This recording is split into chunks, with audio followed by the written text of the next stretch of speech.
We tell a simple story about high achievers. If they're disciplined, if they're successful, if they're winning, we assume they're okay. But sometimes achievement isn't just talent or drive. Sometimes it's a really smart nervous system figuring out how to survive. In today's episode, I'm talking with Jessie, a former competitive athlete raised by two elite athletes. Sports shaped her childhood. Discipline was normal, pushing limits was expected. And alongside that, she experienced a lot of childhood trauma. Movement wasn't just competition for Jessie. It was regulation, it was energy, it was relief, it was control in a world that didn't always feel stable. And here's the nuance. It was not all negative. Sports gave Jessie strength, confidence, community, identity. But when performance starts carrying your worth, when your body becomes both your coping strategy and your proof of value, friction can quietly outpace safety, and the nervous system will eventually tell the truth. Jessie shares how anxiety began showing up physically, how her body shut down before her mind fully caught up. Not because she wasn't tough, but because she had been overriding herself for too long. Now, this conversation is not anti-sports. It's just about recalibrating ambition. It's about recognizing that mental health is not a detour from performance. It is the foundation for sustainable performance.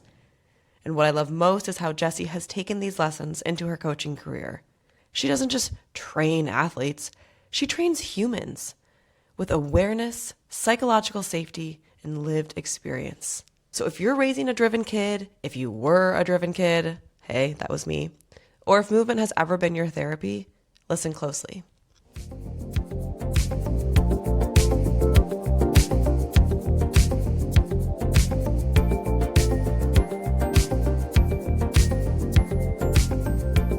You were definitely one of the first names I thought of when thinking about who I can include on the podcast. I was like, I have to get Jessie on.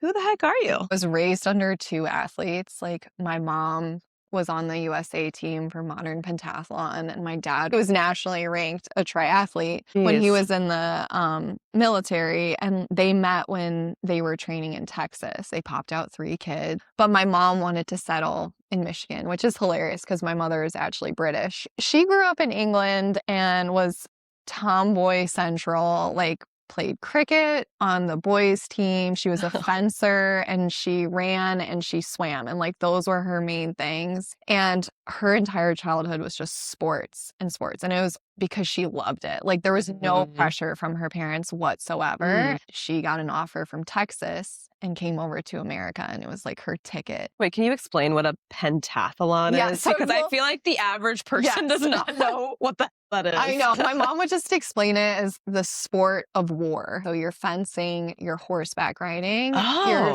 swimming, you're running, and you're shooting. So she was doing that and like got picked up, Team USA. It wasn't a sport for women in the Olympics when my mom was doing it. So she did the World Championships. Okay. And then she got to go to Seoul for the Olympics because she trained with all the men. And so she got to go and just like witness it, which is so cool. But yeah, and then my parents met, they had us. There's so much there about like how they decided to parent us. And it mostly roots in our kids can't up if they're exhausted. Every kind of sport they could fit into our schedule, and yard work. Like, we grew up on this 7-acre plot of land, and like we were the help. Like, I was just gonna say that, yeah. The help. Like, we did everything. No time for friends. We have practice 10 times a week. It's insane. Wow. And so I just grew up doing all that, and then they got divorced, and when they got divorced, it was very interesting to see like who was driving the parenting train. When we were with our dad, it was kind of the same structure, and then our mom was more of like, if you want to quit. Oh, interesting. Spend more time with me kind of thing. And that was very interesting. It like opened up this whole avenue of like, oh, like there is this opportunity to be normal. Yeah. Right. And start like doing the real kid thing under my mom. I ended up switching from Lakeshore to St. Joe for high school. And that was a decision both my parents made for athletics because the coaches at St. Joe were said to produce deeper roster where I could train with people that were more close to like where I was at. I grew up swimming. I went on the swim team when I was 3 at St. What? Joe Aquatics. I'm pretty sure I'm the youngest swimmer they ever had. I mean, it was insane. Flex. The team photo is my brother, sister, and I, and we're all 2 years apart. I was gonna say you're the youngest of 3. Yes. Yeah. And my brother and sister are in their team suits, and I am literally like 3 years old. Did you have a swim diaper on? Like, you're so young. When I look at that picture, I'm like, this is insane that this was going on. But oh my gosh, youngest rank. so swimming was my main thing. Like I still have records at St. Joe Aquatics. Like they're still there for 8 and under. I swam, I played soccer, basketball, and then ran. But then when I went into high school, it was like I had to choose between running and swimming because they're the same season. And it was gonna be the same thing with running and soccer because track and soccer are the same season. And my parents, we all talked, not together because they don't talk, but you know, separately. And it was like, you need to start focusing on what you want to do for college. Yeah. And I always loved running because I just love being outside. I didn't really have to talk to a lot of people while I was doing it. I feel like there were so many factors I could control with running. And I think we're going to come back to that. Coming to the control already. Obviously, you have a coach, but there's so much that's just on you. Yeah. And you are like the sole driver of that sport. So then went through high school, ended up playing soccer my spring season because of an injury I had my freshman year that I couldn't run. It was between soccer and running, and I signed to be a runner in Chicago. The coach that I signed with that I absolutely loved ended up leaving the program, and I got out of my contract with the school and ended up going down to North Carolina where I had been recruited previously and decided not to run. I decided to play soccer. So my gosh. Yeah. And it's hard to be so talented. It was so weird. It was like, Jessie has completely shifted from going to like a very small school in Chicago where I wanted to study architecture.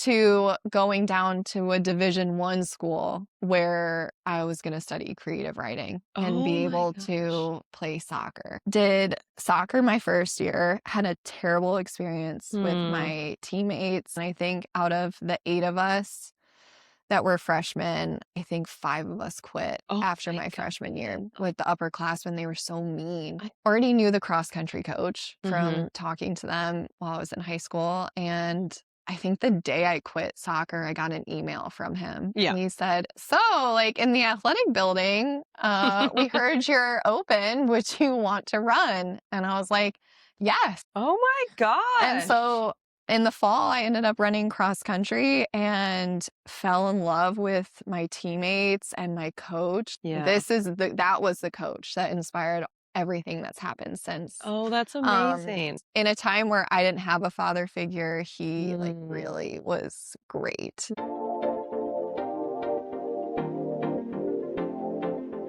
How trauma normally comes to a point. Yeah. At a time. A breaking point.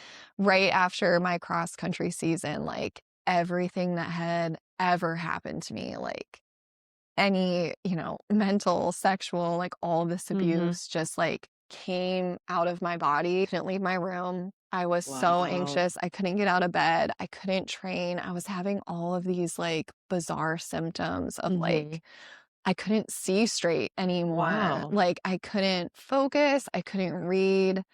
I went down to Florida for like a bunch of testing thinking like it was potentially MS. It just came to this point where I was like, I can't do this anymore until I figure out what the hell is going on. And so I left school and I came back up to Michigan and started this whole like journey of self-discovery, right? Got involved with the community with Mason Jar. They took me on, and shout out Mason Jar. We love them. Shout out Mason Jar. We love Abel and Jamie are the nicest people ever. They're the real deal. I cannot speak highly of them enough. When I was like struggling to find a place to live, they offered their house. Like they gave me so many opportunities. Like I ended up working in the kitchen there. Started this like journey of like, I want to do everything.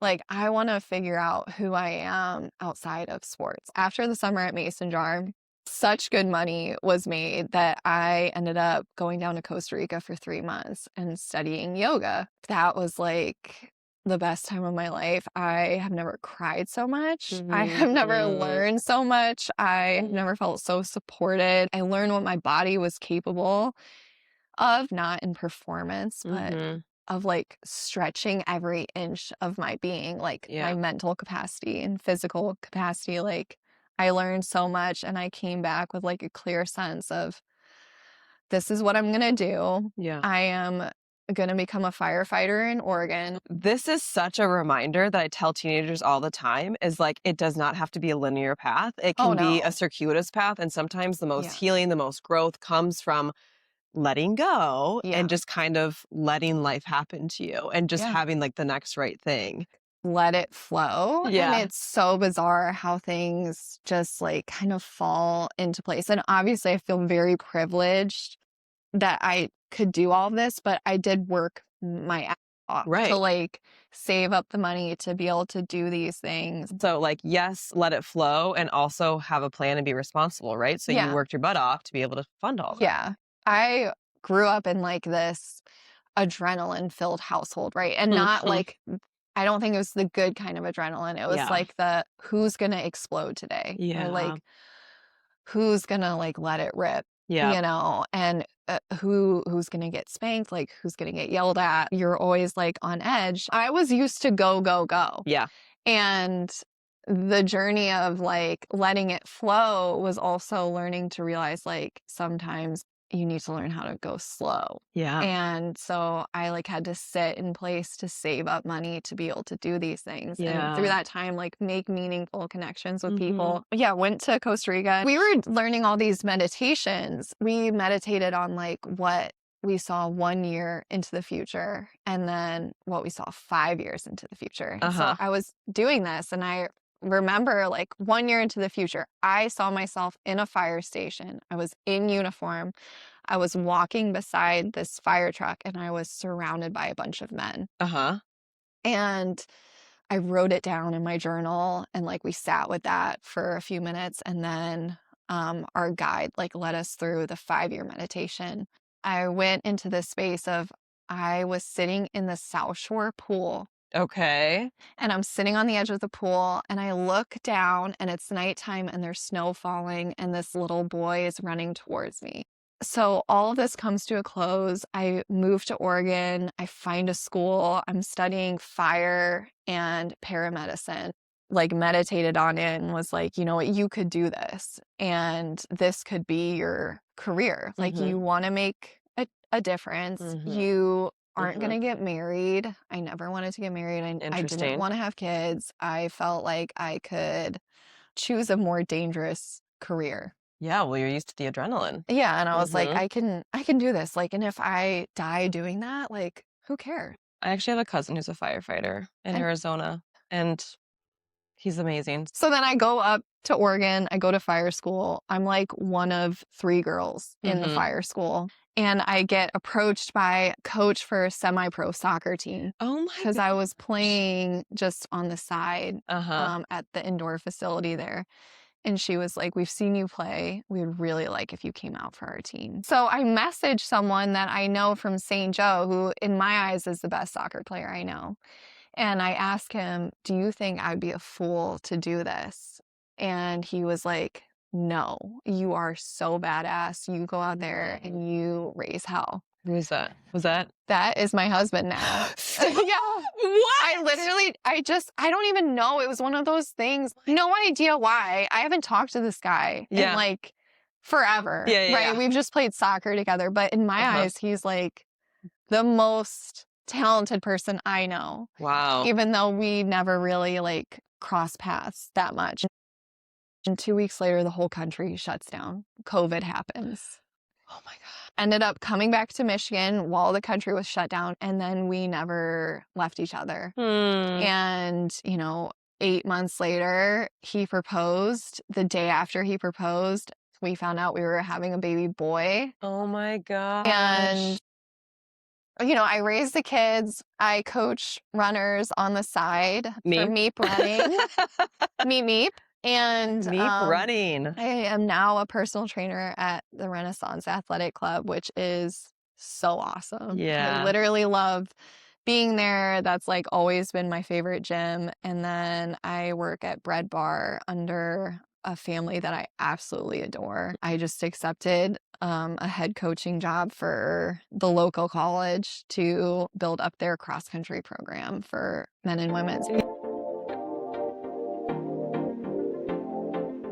You're still high achieving is what you're saying. So we're always moving. We're in always a sense. We're always moving, but we're trying to remain slow and grounded for the children. Yeah. And Pat is like the absolute best person that I ever could have like gone on this adventure with. He's, you know, he's Pat. He's Pat. We love Pat. Pat, we love you if you're listening. Actually, Mike shot your wedding. My husband shot your wedding. Yes, he did. I wanted there to be a lot of photos of the people that we loved most, and Mike did a great job. Like he took my favorite picture of my mom and stepdad. They're dancing, and we framed it for them for Christmas. And Mike was just so great. He just looked like one of our guests, too. We've joked like Pat and him kind of look a little bit similar, right? Yeah. No, they like definitely do. They've brown, got the curly shaggy, curly hair, just like woke up like this. Literally. Yeah, they both have really good hair. They don't try, and they're both hot. Can we say that? Can we say that? And good men, which is hard to come by. I met you at the Renaissance Athletic Club. You persuaded me to take my children there. Did I? Yeah, you were like, you should do it. Like, they're so nice. Oh, because you were asking me about like the kids club. Yeah. And of course, as like a new mom, you're freaking out about. I can't take my child anywhere. And you were like, no, this place is great. Me and my friend Steph started Meep, and you came to our running club. And then I'm just like, obviously, you're just a big part of my support system ever since then. I feel the same way. People ask me sometimes, like, how are you? I don't know how to say this, like, how are you or whatever? Like, how do you do it all? Yeah. And I literally tell people, I surround myself with people that are better than I am. So, like, I wanted to run, so I surrounded myself with a better runner. And that's how our relationship, our friendship, like, started. I was like, well, it's no question I'm going to ask Jessie about all of this stuff. I like to tell teen girls that, especially because there's so much competition and comparison. And I'm like, no, surround yourself with people that are better than you so that you get raised up with them, you know? So I always had a lot of respect for you. And then very fun after the running summer that we had where we really connected. And first of all, I would like you to bring that back this upcoming summer because that was like really the highlight. Do that. And I was so proud of myself that I would get up and run at 6 a.m. And I couldn't have done it without Meep running. But everyone had babies and we got pregnant and had the exact same due date. So which was super bonding for that too. We were in the rack and we were both in the workout room. We weren't telling anyone that we were pregnant. Yes. And I don't think you were either, but something about Dylan, obviously, I feel like everyone knows this, is like you want to just like spill your guts to her. And I saw her and I was just like, so how are you doing? And you were kind of like, and I was like, are you? And you're like, wait. And I was like, I'm pregnant. And you're like, I'm pregnant. Yes. We had like literally just found out. Well, and you said it first and I didn't want to like one up you, but I was also so excited that I was like, I am too. Like we're together, we're pregnant. And then like the due date was the exact same. It was so weird. It was crazy. Luckily, Dylan gave birth before me, knowing you could do it. And then I was like, I can do this. Yeah. Dylan did it. I can do it. Oh my gosh, you're so sweet. I mean, my sister just had a baby last week and I was in the room for that. And I was reminded of like how absolutely insane childbirth is. And like, it's the most beautiful thing. It and really horrifyingly difficult. I know.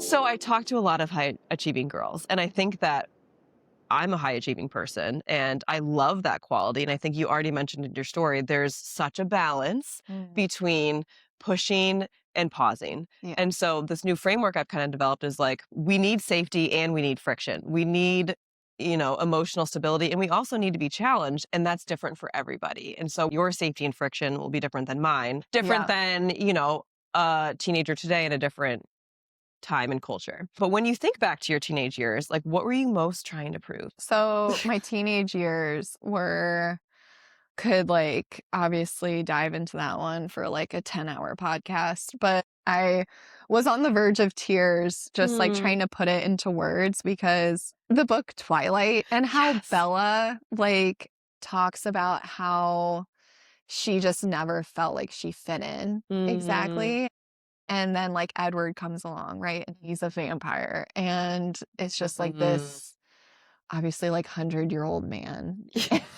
And he like comes and saves her, right? And saves her. Yeah, quotes. And I like always had that feeling of like I just wasn't fitting in, but I didn't understand why. And I knew there was never going to be a vampire that was going to come and rescue me. So I like just had to try and figure out like how I could make that feeling like go away. And after like my childhood experiences with competing and being a front runner, and that like kind of like strained a lot of relationships in my life. Yeah, absolutely. With mostly girls that I went to school with. When I switched schools, I felt like I had this new opportunity to like reevaluate myself. And when I went into high school and I was like starting all these new relationships, I really self-sabotage myself. And like I look back on my performance now and realize that I knew how to train, but I didn't do it. And I knew how to be a better runner, but I didn't do it. I wanted to like hold myself back a little bit so that I could like make friends. Yeah. Like, I mean, and that sounds horrible to say, but like I wanted to like fit in. And like it's really interesting. I was thinking about these big cross-country races that like I was supposed to win, and I choked every single time. And I think I was like holding myself back, maybe out of fear of like that credit going to my parents when I was against all the things that had happened. And I like think people saying like it's just because your parents are who they are. Like, well, she did that because like her parents raised her right. So it's like your rebellion. Yeah, that was my way of rebelling. It wasn't like subtle. Being mean, to my parents. I say this all the time of like kids will find a way to get power in many different ways. Yeah. And for you, it's like, see, they didn't do that good of a job. No, it was just she choked. Oh my gosh, I don't think I could have pissed my dad off more than like choking at all of those races. Like it's so clear in my head, like doing it. I think my mom knew. She just like knew what I was doing. I'd like go to her crying and I would just say like, I want to be normal. I don't feel normal. I don't really understand like why we can't just be with our friends, like why we can't just do the everyday thing that all of these other people around me are doing. It like got to the point towards the end of high school where I started realizing like, what is the point of doing that? Like I can see right through these girls, and why would I ever want to be friends with? Why would I want to be friends with someone like that? We have nothing in common. Yeah. So who cares if they don't like me? I think like that's the main thing that I was on the mission for, was just to try and fit in. And then and we didn't even have like social media back then. Like Instagram was just used for editing your photos for like Facebook, And so you didn't have this like comparison game. It was literally just what was right in front of you. And that was like the people that you went to school with. What would an adult have missed about what you were carrying internally? I think they would have missed the connection of like, she's doing this because she is lonely in a sense. Yeah. Right. And that's the word that came to my mind. She's doing this to offset like what happened in her childhood, obviously. I felt like really lost because of the trauma and the adrenaline of my childhood, and like trying to like push back on that and find like more control and more like stability. I think my mom really did pick up on a lot of it, but she was also a single mom, and like they can only do as much as they can do, like trying to carry the household. And we didn't live with my dad. And so My mom just, I think she caught on to it and she tried to make like life as fun as possible, but there were like there was just so much going on. I would have a lot of parents like come up to me at competitions and would give me like praise. I think a lot of people knew about my childhood, honestly. I think they like knew kind of what transpired, and I think a lot of people stepped in and like were really great to me. And so I honestly don't think a lot of it was missed. This makes me think about a lot of times the kids that we think are like fine aren't fine. For the most part, you were known as like the athlete. So we think that kids are okay, but they're actually not. And the kids that maybe push people away are actually the ones that are the deepest seekers of connection. And they don't know how to do it for whatever reason, whether it's trauma or neurodivergence or whatever it is. It doesn't matter. But like for some kids, it's like the bully, right? They actually desperately want connection, but they don't know how to do it, and they feel lost or broken. And so we puff ourselves up with these protective factors. Yeah. And for you, that's achievement. It felt good to feel validated, especially because it feels like that was the whole childhood of like you were seen in your family when you were good at something. Everything you said it's so true, and it was such a mixed bag of like I want to see my name in the paper or on a record board because that tells me I did something right. Yeah, I'm okay. But I also hate seeing it up there because that means maybe my parents did something right. Like, I hate that, you know? And so it's like a mixed bag of just the good and the ugly and all the things that get churned up in a teenage body, you know? It's so intense. And like therapy wasn't cool back then? It wasn't cool back then. I felt like there weren't cool therapists. Now there's some really cool ones, Dylan. The fact that you are on this mission with teenage girls, like I can't think of anyone better. Like if I was one of your, clients and I was sitting here and I was 15, I just know like I would have been able to trust you. And I just feel like that would have saved so much from happening in my life, and so I just am so grateful that you're doing this, and I'm sure like you are getting these people, these girls and boys to like talk to you, and that's what they need. They just need someone that they can trust, but not another peer, right? And not another like person in their family, right? Like I'm far enough away that's what's great about being a therapist is like you're not emotionally invested in the same way a parent is. So I can see things sometimes a little bit more clearly because there's not the parent-child connection. And so you said these other parents would see you and see through some of the stuff and help you, and that they were really supportive. And I always tell people like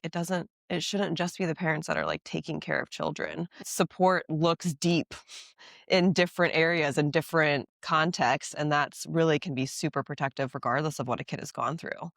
A kid just needs one person to reflect that they're worth it and that they're capable, and that can make all the difference. I mean, I know it did for me, which is probably not probably, it is why I'm so passionate about this. I think I wanted myself, like someone, like what I'm trying to do now for kids.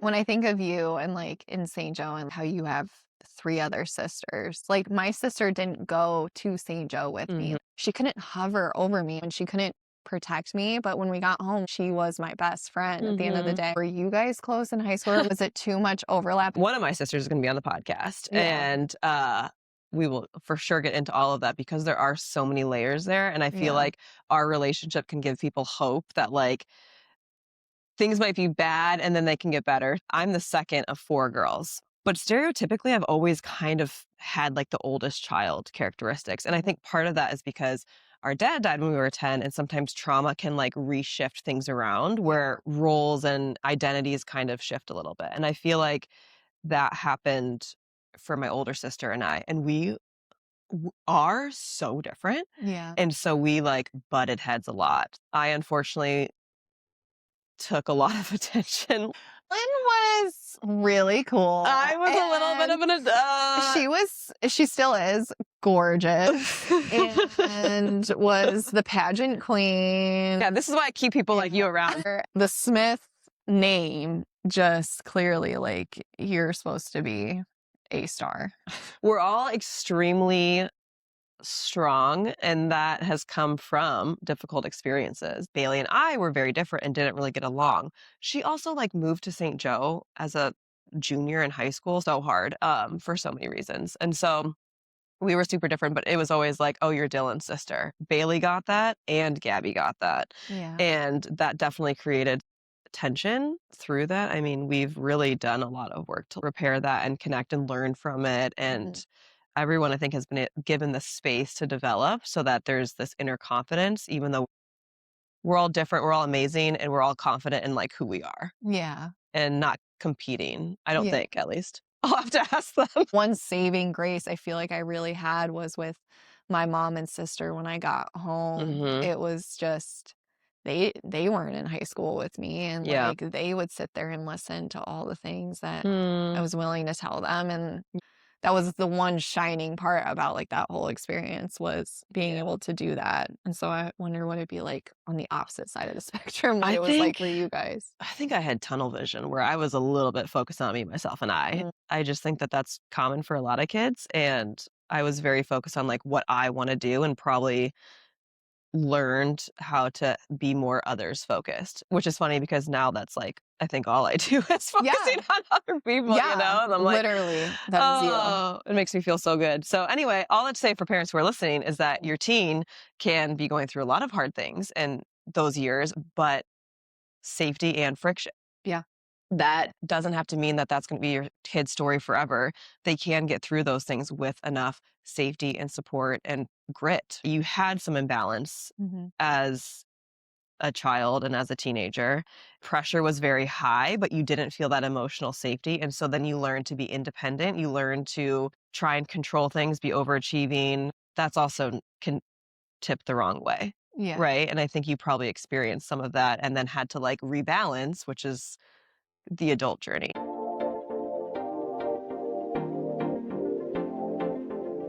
Are you getting emotional thinking about it? Oh my gosh. I'm not saying my parents did a bad job. They did what they thought they needed to do. And just so much of this is just figuring out how to be the best support system I can be for Roger and Zoe going forward. Yeah. How do we do this differently? What do we learn? And we're also going to mess up too. Yeah. And that's okay. Yeah. As long as we add the repair thing, which I think our generation is getting really good at, of like the language around, okay, you yelled or you lost it or you did something wrong, you missed something, and then how do you repair?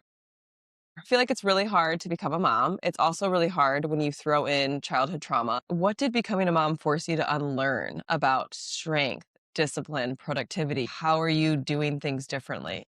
Once you become a mom, like you can't fit that one size fits all, you know. There's so much out there in the fitness industry now where it's like you buy this plan or you follow this influencer and like this is what you need to do. But realistically, like you can't be at the gym when you're a mom and you work a job. Like you can't be in the gym for 2 hours a day.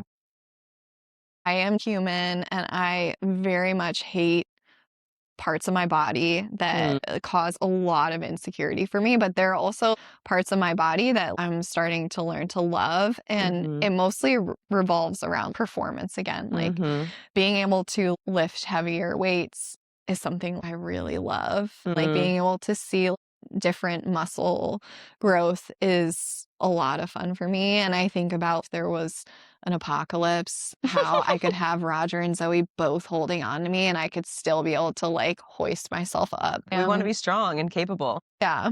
The one size fits all thing, that's gotta go.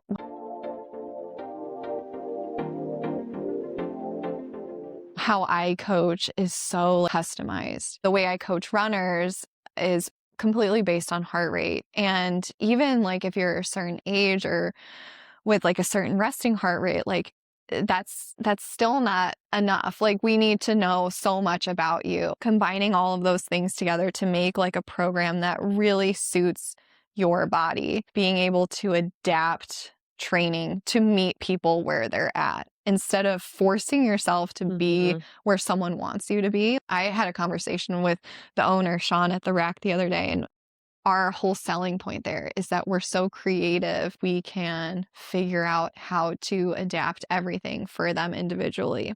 Being able to know that like this thing isn't going to work for me, or like I'm only doing this because someone told me it's right. But that doesn't mean that that's right for you. We have such different anatomy, like female to female, like female to male. I coach people that don't have kids. Sure. Like realizing like you have a lot of time that you are not optimizing. And being a mom taught me that. I will find time in the day. After having Zoe, my alarm clock was going off at 4:30. And then I was at the gym at 5. And it's not because I know like we're going to talk about like the pressure and like the unhealthy pressure, but I loved it. And like was happy. I'm happy there. I love training because I found the thing that pushes me forward to do it. And I think everybody needs to find that thing. You got to be flexible and hone in on like what is good for you. And if you don't have the time, that's why there are people like me, like that are there to just tell you, like, this is what you need to do. And we can explore all of the different ways for that to happen. You like cut through the noise. It kind of makes the process faster. Obviously, you're going to encounter hurdles, right? Like there are going to be obstacles for you to move around. We will get there. It's my job to know the science behind how we're going to get you there. There's so much science now that says like you only need to train 3 days a week. If you, and maybe this is more weightlifting. Obviously, if you have running goals, you have to be doing cardio, right? Going to the gym 3 days and making sure you're getting the most out of your movements.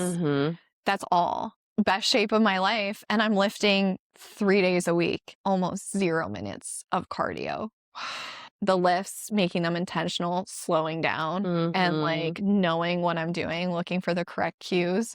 But do you feel like that's different for different body types? Like, I mean, clearly you have a certain type of body. I'm not saying that all of the work that you've done is for nothing, but like some people have different genetics that they have different frames or different muscle composition. Like, I have a bunch of different like body types right now that I'm training, which is cool. very, very interesting. My favorite is Judy, and she's like 91 years old.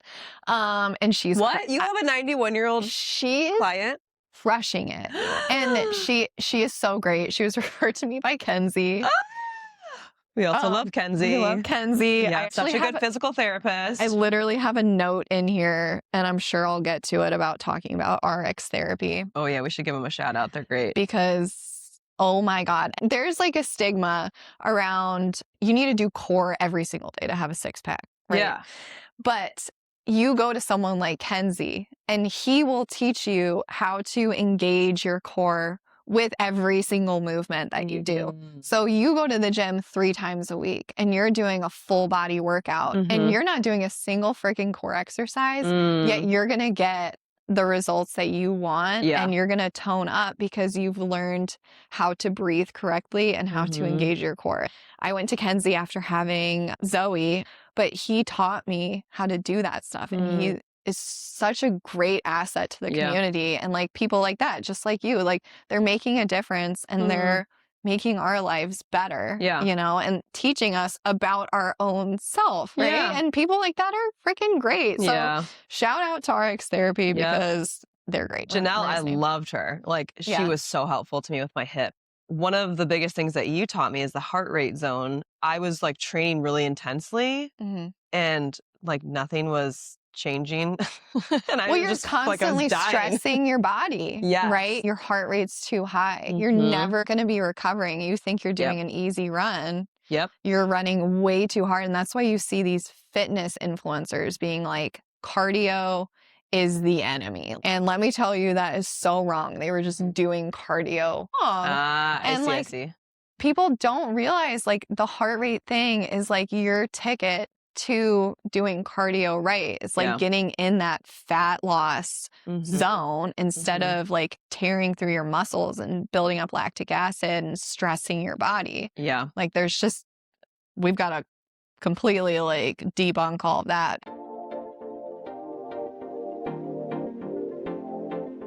I think the takeaways about our lifestyle. We want to teach our kids to be healthy, to be sustainable, to care about the environment, to know where your food's coming from, and to rest. Like, we explain to the kids, like, if they're not feeling well, how important it is for us to slow down and to nap. And if we're sick, we're not around other people. And they pick up on that. You know, Roger will say, I don't feel well, I think I need to go to sleep, kind of thing. That's my hope for the kids, is that they just grow up into better human beings than hopefully the last generation. Wow. Sounds like you guys are doing a lot of things right.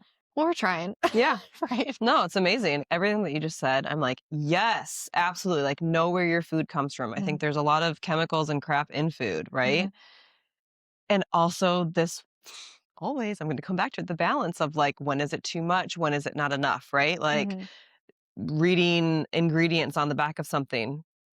Yes. And also, when does it become like obsessive and you can't let go, you can't have freedom, you can't go out to dinner with a group of friends and just relax? With all of the information you know, and I feel like I deal with this as a therapist, like I know too much, and so I see things differently. How do you keep that balance? We eat at home except for once a week. Like, we pick, lately it's been the Chef House. Yes! Shout out to the Chef House. Yes! Oh my God. If like 5 people from this podcast that listen to it go there, I would be so happy, because they deserve everything. Yeah. Their food is so good. It's so good. I had a special there, a mushroom pasta the other day. Yeah. And like, I don't know who I thought I was on like a quick lunch break, but I got like a $40 like special. And I was just like, oh, me, myself, and I. It was so good. He was like, it's truffles. And I was like, just give it to me. Like, do it. So tasty. It's so good. And like, very flavorful. We have to decide what is important to us. Is longevity important to you? Living on a healthy planet, is that really important to you? When everyone's in college, I feel like you go through a phase where you think you know everything. Oh, right? 100%. And most of the time you become vegetarian or vegan during that time. So when I was in college, I dated this guy who lived on a farm, and they grew all of their own fruits and vegetables and plants and everything. I learned a lot from him. So then I really dove into like the vegan movement. It's about all of the things about diet. Like, your food is traveling from across the country. And how is that impacting the world? The most like eco-friendly thing you can do is eat what's in season, what your local area grows. I think if you're going to be a control freak, like, be a control freak about that, because that is like the best thing for the planet. Yeah. And that may seem like hippy dippy. You eat like a credit card in plastic. I know. And that's disgusting. Yeah, a little bit. So why not like make your own granola at home? Why not make your own food and just stick to the source as clean as possible? Because it's the best thing for the planet. I can already hear the counter argument. We don't have time. You know, there's not someone that can work part-time and stay at home and homestead. What's your argument for that? We are not perfect, but, you know, we try to reduce screen time. Like I said, I work 4 jobs. My husband works 2 jobs. And when we want to do quality time with the kids, we are usually baking, and we are normally making food. And my son loves to help make granola. He loves to help with the plants and the gardening. Eating this way, it doesn't seem like it takes much time, because what I need for lunch today, I need a chicken breast, I need some rice, and I need some broccoli. Yep. Okay, well, honestly, frozen broccoli is probably the freshest broccoli I can get here right now. So frozen broccoli in the microwave takes 4 minutes. Yeah. You know, the rice takes 15 minutes and you don't have to touch it. Yeah. Pop like the chicken in the air fryer for 15 minutes. Fair. No oil. Like, yeah, that's a healthy lunch. And then the things that do take more time, like, you know, we make our own bread at home now. We make our own granola. We make our own treats, like granola bars, all of that stuff. The kids love doing that stuff. They love watching the mixer go round and round. And like, if you want just to like bond with your kids over something, release a little bit of control that it's going to be a freaking mess. Yeah. But they're going to love it. And they're going to find out like what should go into food and really what shouldn't. You know? It's easier to say, okay, go watch a show. Mom's making granola. Yeah. Right. And then to know that sometimes you have to do hard things in the moment that then create now Roger loving it. and doing that consistently. And like, that's just a part of our home life. And also you said that we actually only have to weight lift 3 times a week. So now we know that those other 2 days or those other 3 days, we can be making bread at home. Come on. But also, like, there are people in this community. Like, you become part of your community. Like, get away from your phone screen and look up, because really there are people in this community, like Bit of Swiss makes fresh bread every single day. Yeah. You don't have time to make it? Well, then go to Bit of Swiss and get a freshly made loaf of bread locally that has no crap in it. Yeah. Like, there's a farmer's market here. Like, there are people that do sell granola that's like made, you know. I keep bringing up granola. I was going to say, all I want right now is granola. So thanks a lot. So good.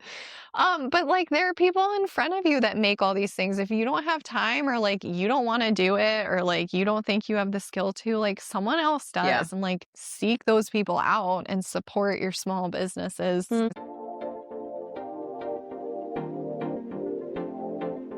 So going back to community, I am very passionate about community. Yes, you are. And I didn't want to actually live in this town. Me either. And now here I am, like such a community member, and I'm so passionate about it. There's so much in the community that you don't even realize half the time. You know, just use your phone for like listening to Parenting Teen Girls podcast. Put it on. Listen to this while you're making granola. granola. Mike actually cooks like pretty much everything in our family. I'd rather be the one that's like with the kids, especially as I've started working more, than being the one cooking. I also think there's like a part of the nutrition thing that ties into how like overstimulated and overcomplicated we make our lives now. Like, that we feel every meal it needs to be something different. Yeah. But like, the best thing I have found, like in the season that I'm in my life, is like doing the same thing. Like, how important just nutrition is and how it can be used as a tool. Yeah. So I do work with a lot of people and kids that have eating disorders. There's so much stuff around body image. Like, it's easy to talk about this like it's just the best thing, right? Yeah. But when you add in the layer of eating disorders, it doesn't become safe anymore. Eating disorders are the one thing where like you cannot drink alcohol. You cannot get away from food. Yeah. You can choose not to go to the bar. Like, you can choose to not go somewhere that serves it. But like, you have to eat. Yep. And that's terrifying. Like, what a horrible thing to go through. It's not safe for a lot of people, or it becomes weird, or it starts off as like, I want to do 75 hard, and because I want to look this way. I don't feel good anymore in my body, and I want to make a change, and then it becomes weird. And so it's like striking the balance of movement and nutrition and being a part of your community and volunteer. Like, I'm really big right now on like how to not raise assholes. Like, get your kids connected to volunteer opportunities and stop giving them everything that they want. One of the questions that I like to ask kids actually is like, what percentage of your brain is eating or working out taking? And they're like, oh, I don't know. Like, I've heard like 90%. I'm like, could you imagine what you could do with 90% of your brain? Like, you're functioning on 10%. That's awful. That's sad. I didn't get a smartphone until I was 18, moving to Manhattan, and was like, I probably need Google Maps on my phone. Like, I need to get a smartphone. Yeah. These kids are just scrolling. They see these influencers and they're like, how do I do this? And then they think, oh, it's like this 10-second thing. And there's so much noise. Yeah.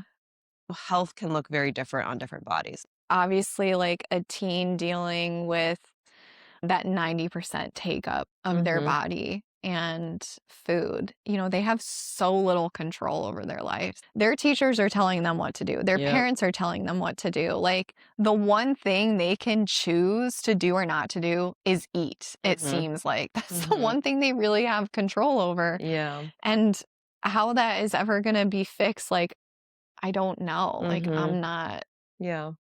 I don't know the tools. What's interesting as a personal trainer, like, it's not just about the physical aspect of training. Like, you have to figure out, what are your constraints? Again, going back to the balance, where is there safety and friction, right? Where can you say, hey, like, you do have the time for this. Yeah. And to also go, okay, you're in this season of life, and this is how we're going to make it work in this season with support.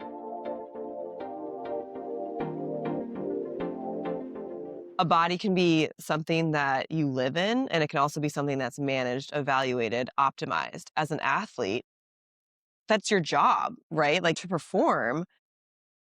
What I'm going to be coming back to again and again is like, we do need safety and we also need friction. When there's safety and friction, you can be competent. When there's not safety, which is how you grew up, Mm.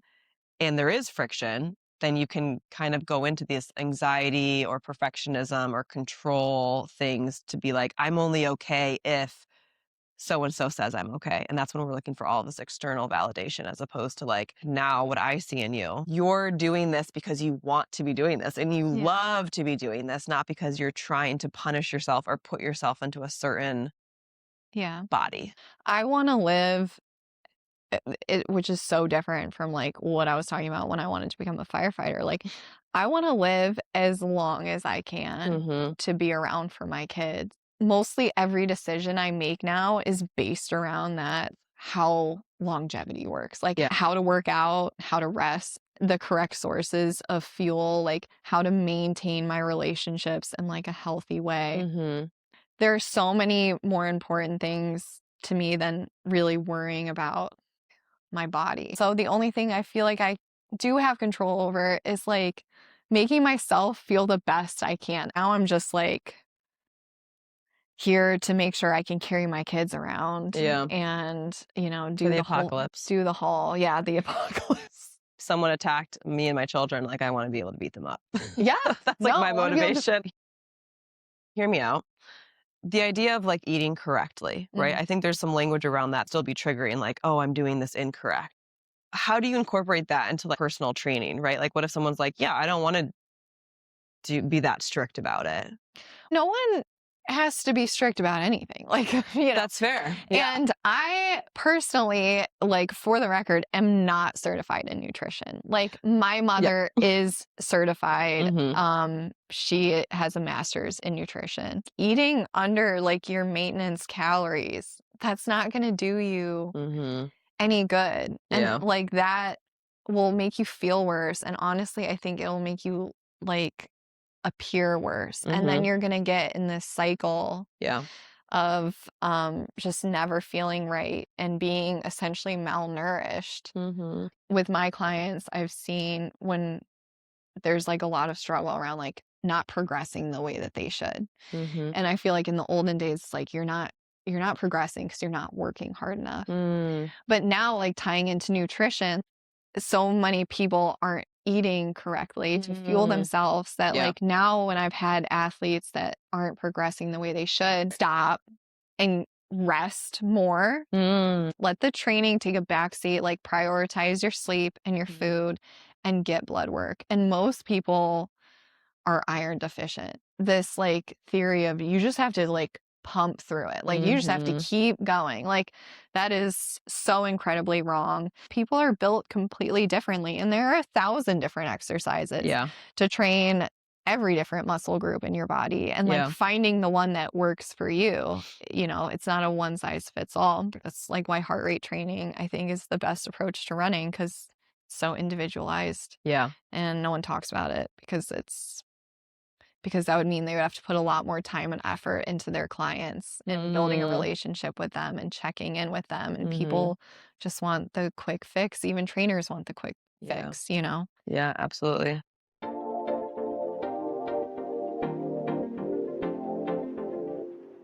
If I was a parent listening and I had kids that are good athletes, what advice would you give these parents after going through what you went through where you were pushed too hard without the emotional safety? Obviously these kids are talented and, you know, they're showing potential, but like at the end of the day, they're just kids. You know, if they're not finding the joy in the things that they're doing, like do not force them to do that. Like let them choose their own avenue. And the minute it stops bringing them joy, sit down and open that conversation. Like I know you've talked about in your stories, like how to listen to your kids and communicate like effectively with each other. Yeah. Be curious and don't just ask like the base level question like, how was school today? Right. Or how was practice today? Observe your kids. Are they sleeping? With so many athletes and so many eating disorders within athletics, like it's so important for parents to really observe their kids and pay extra attention to those like high performing athletes to make sure that they're taking care of themselves. I have a child that would do anything I signed her up for, full of life, like, sure, I'll try that. Sure, I'll try that. And just like love it. And I have another child that is like, nope, nope, nope, nope. And I feel like everyone just needs to have like a thing, like just pick a thing. I don't care if it's chess club. I don't care if it's robotics. I don't care if it's knitting. Like just pick something. Yeah. But even that became a source of like, just no, no, no, no, no. And kind of being able to step back, being curious about this kid might be going through the world differently. So like, how do you support that and not be like, well, it worked for this kid, so I'm going to do it with this kid. Okay, kind of going back to like being a personal trainer, that individual connection with each child. Everyone is different, and to not make assumptions. Why I love movement so much is it's been incredibly helpful for my journey. I think it can be regulating. I tell people it's literally free medication, free endorphins. It makes you feel good, but it also proves to you you are capable of hard things and you can get through these things. And for my overachiever perfectionist, it's like pulling back a little bit. But for my kids that are feeling stuck and depressed, it's pushing more and finding that balance of like, what does each kid need? Yeah.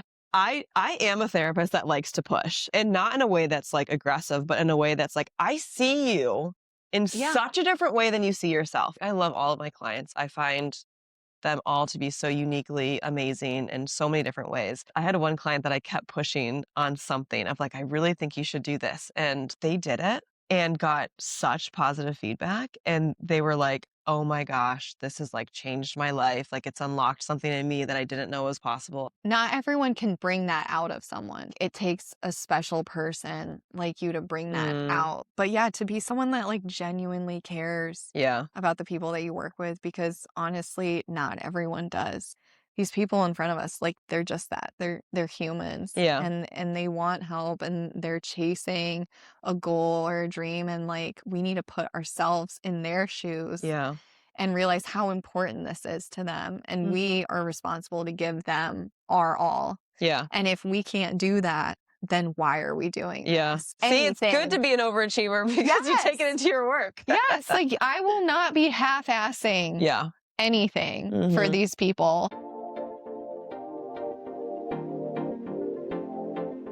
I am only here because of a combination of safety and friction that allowed me to become who I am. This idea that we all have this goodness, we all have this potential. People have different goals. They have different ideas of what that means for them. That's great.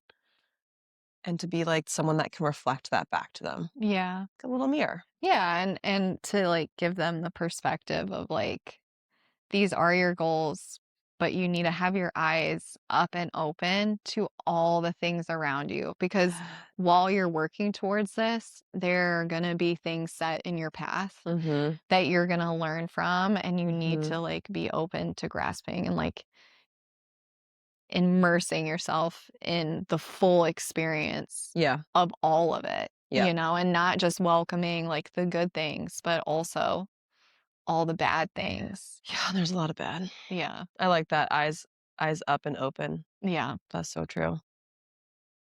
If a teen girl is listening who feels like her worth depends on being disciplined, productive, or good, what do you want her to understand now instead of later? You only get to be young once in your life. That's so true. And I know that is such a hard pill to swallow when you're young. Yeah. Because all you want to do is be older.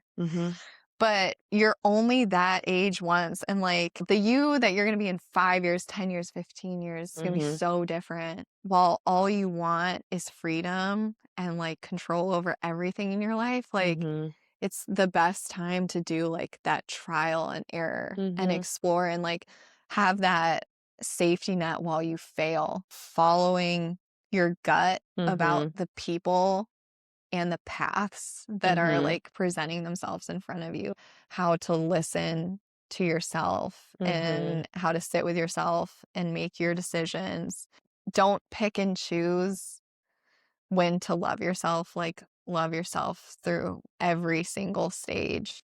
The listening to your gut is something that I really actually feel like has been robbed for some kids because of the overprotection movement. And they haven't been able to sit with themselves because they're on TikTok. Similar to you, like, thought I had this path, went this way, went that way, and then went back this way. I had that gut feeling of like, this is the next right thing. But if I had been so obsessed with, well, what are people going to think about me if I don't go to U of M with my nursing scholarship and, you know, marry the high school boyfriend? Yeah. Which, great guy, by the way. But like, it just wouldn't have been authentic. And I think that's when people get into trouble and they wake up at 40 years old and they go, I don't know who I am. You know everything, like you feel like you're invincible. Right. But you will have regrets. And like, regrets normally stem from paths not taken. Right? And so we just need to, like, obviously it needs to be a safe path. Yeah. But why not take it? Figure out how to set a healthy path for the next year as you go to college and you find your freedom. I look at my teenage years and I feel like I have so much regret. Yeah. Well, and also regret isn't a bad thing. No. Right? Like, it also can be super helpful. Discomfort is not a bad thing. And discomfort can be developmental. There is a balance between when it becomes dangerous. But a lot of times the movement is within this, like, safety that looks like finding something that you're passionate about. You don't have to be the best at it, but what makes you want to get up at 5 a.m. if that's the only time you had to do it? If I died tomorrow, like, what would my legacy be? How do I want to live each day to be like, people would say this about me? It's not so much about how many people are in the room when I die, but I want people to, like, remember that they were cared about by me. I know you do it. I see you talking to ladies in the locker room every single day at the gym. I love chatting. That shows, like, that you care about someone. We are so disconnected from each other. Caring about other people and the earth and, like, all of these things that are bigger than ourselves. Like, I feel like that's the best medicine when you're younger, and then obviously you're forced into it when you become a mom. Like, these beings rely on you. And that's maybe the one thing I didn't have when I was a teenager, was I felt like I was all about me. But like, caring for other people will teach you a lot. My empathy has grown exponentially because of, again, being open and learning. If I see someone grumpy, I'm like, oh, I'm gonna make them smile. Oh, same. Life's too short, and it can be so beautiful if we just get out of our own way. Get out of our own way, and feeling loved is such a gift. And so to give that to others is amazing.